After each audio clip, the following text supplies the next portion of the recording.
Hi and welcome. Now before I actually do get started on this review, I'd just like to say a big thank you to my friend Steve from the Instagram page A Watch Obsession. I'll leave a link below for allowing me to review a few of his watches. This watch here is a Seiko Presage. Presage is normally Seiko's more dressy watches really. So most people are used to Seiko just doing dive watches, but this is one of their more dressier versions. This is from the new Sharp Edge range, only just come out. There's basically 4 watches with 4 different coloured dials. This, I'd say, is my favourite, being the white dial version. The actual model number is the SPB165J1. Now, size-wise, it's a 39.3mm case size. It's 11mm, well, a fraction over 11mm tall, and a healthy 47.2 lug width, so it fits really well. Now, if anyone's a little bit worried saying, oh, 39mm case size is a bit small, if I use this for comparison, it's not an XKS, but it's basically the same dimensions. But you can see a 42mm watch here and this watch. There's almost no difference, partly because this has no bezel, so you're getting a lot of dial space looking a lot bigger, which makes it look a lot bigger than it actually is. So don't get hung up on the 39.3mm dial size. Now, the main thing with this watch, let's face it, is that dial. The dial is stunning. Lovely geometric shapes there, and it just looks really, really nice. It catches the light in so many different ways and so many different angles. And that's really where the money's going here. I think this dial is absolutely stunning. Not only the dial, but the hands, those sword-like hands. They've got a lovely chamfer down, spine running down top and then polished either side. I think they're very, very reminiscent of Grand Seiko. To me, this is a Grand Seiko dial and handset on the cheap. When I say cheap, this watch isn't exactly cheap. It's £860 in the UK, but I think you're getting a lot of dial for that money. So it's not a cheap dress watch, nor is it an expensive watch, but these dial and handset could easily come off a watch costing 3 times the price of this one. I love the fact when you see the lovely blue second hand travel across the markers or the hands, you get to see a nice reflection of it doing so.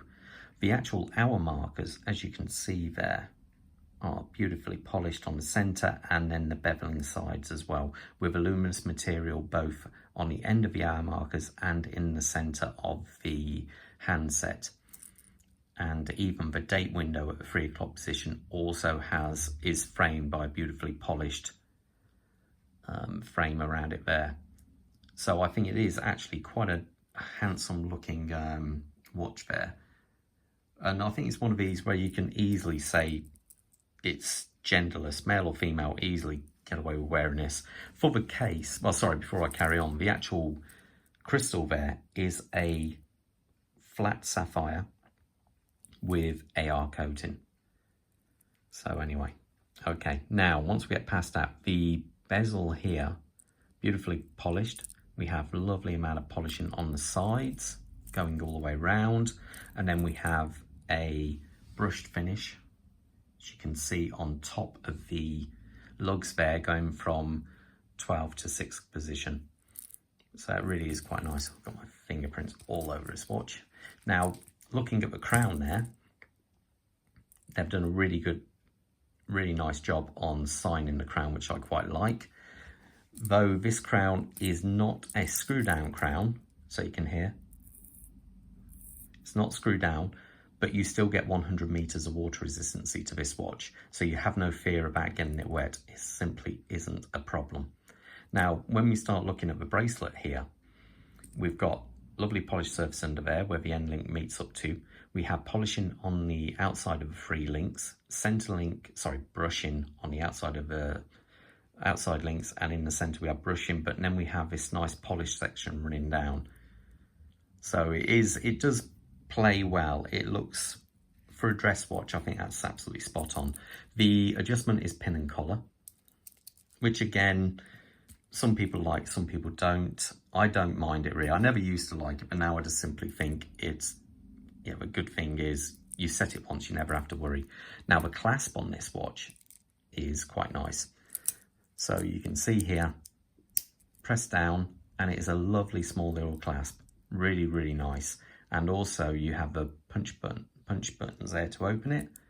And in here you can see you've got this lovely scalloped machined surface. So a bit of a step up from most of the general Seiko stamped clasps. But as you can see, this polish section, when you do close it, becomes a chamfer, which runs against your wrist, which means you're not ever going to get any sharp edges on there. The actual clasp itself is stamped, but it's beautifully done, brushed on top, and it's very, very nice. The only downside, I would say, you've only got 2 levels of micro adjustment, which isn't much, but to offset that, you do get a half link on the bracelet.